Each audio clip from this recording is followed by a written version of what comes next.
Welcome back to the series on how to mix live music. Today we're looking at compressors, how and when to use them.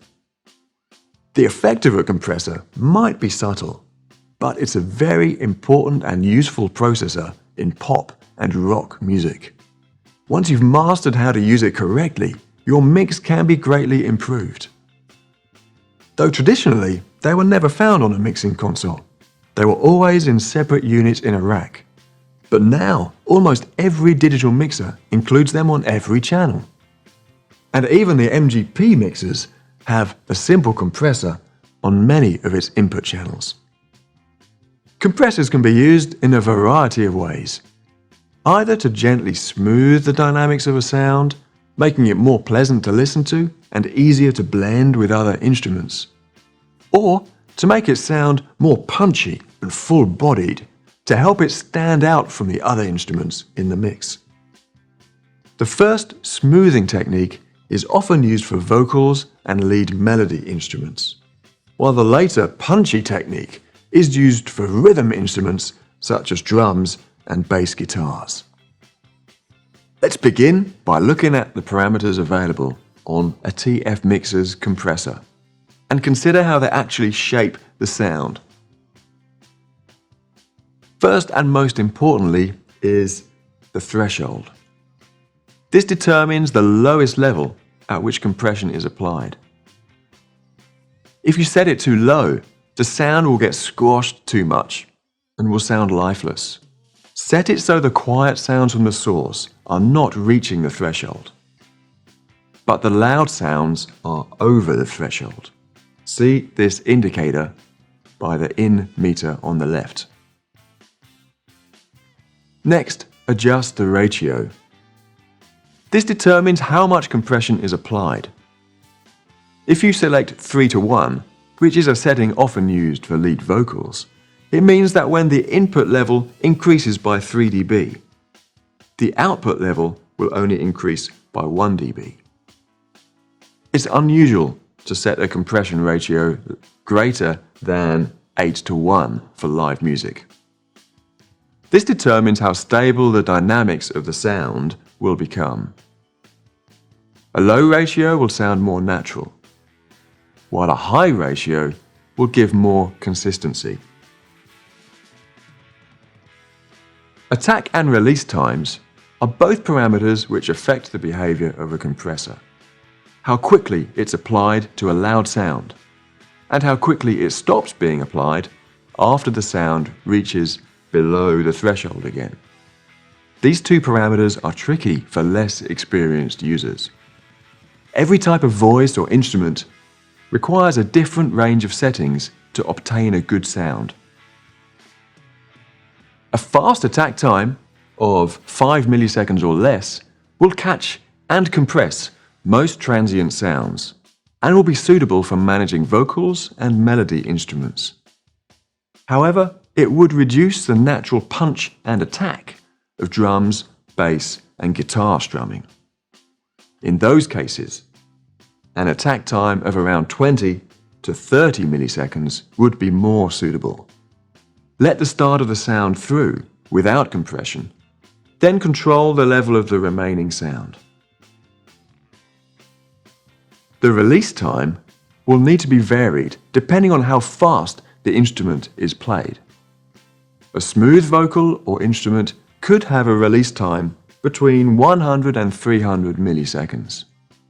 This might be too slow for quickly played drums and guitars. As a general rule, keep the release time at least 2 times the attack time. So for drums and bass, somewhere between 40 and 80 milliseconds should work well. Outgain is a useful parameter if a lot of compression is applied, causing the overall level of the channel to reduce. Boost the outgain to bring the level back up. For smooth vocals and melody instruments, I would not expect to need more than 5 or 6 dB added here. More could be applied for extreme drum and guitar sounds. Basically, use outgain to match the compressor's out level to the in level. Finally, the knee selection chooses whether compression is applied instantly when the threshold level is reached, or if it's applied more gradually. Use soft for a more natural sound, hard for a more industrial effect. Listen to the 3 files and look at the waveforms. The blue one is a bass guitar without compression.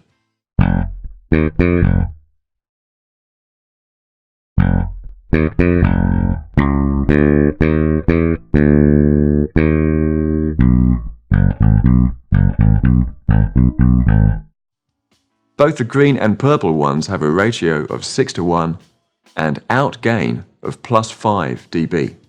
Just the attack and release times are different. The green file uses an attack time of 25 milliseconds and a release of 90 milliseconds. Notice how the start of each sound is emphasized, while the remaining decay of the sound is smoothed out. It sounds more rhythmic and exciting.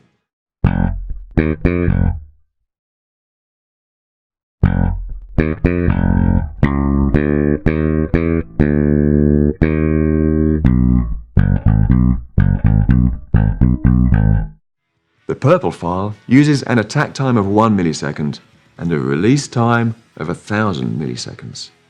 Its waveform is much smoother, but at the expense of character. It has become dull.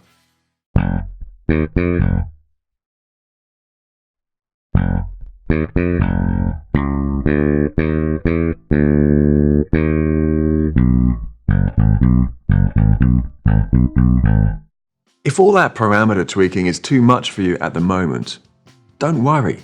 You can adjust the sounds easily by using the simple one-knob comp mode in the TF console or the one-knob comp on the MGP mixer.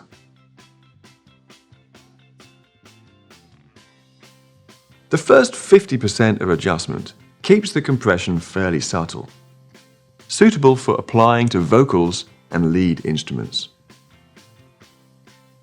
After that, it becomes more severe and can be used to add weight to more rhythmic input sources like kick and snare drums, bass and rhythm guitars.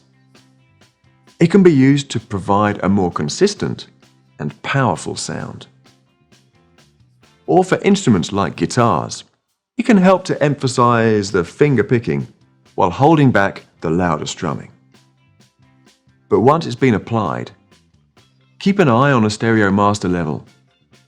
The outgain increase of the compressors means the input channel fader levels might need reducing a little.